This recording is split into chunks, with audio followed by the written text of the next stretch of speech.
C Joseph Vijay எனும் நான்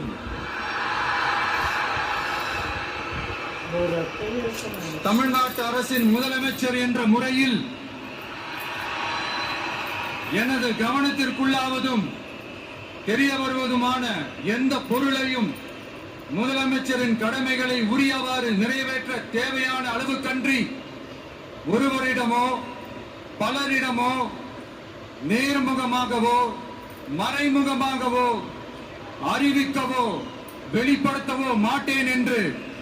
ஆண்டவன் மீது ஆணையிட்டு உறுதிமொழிகிறேன்.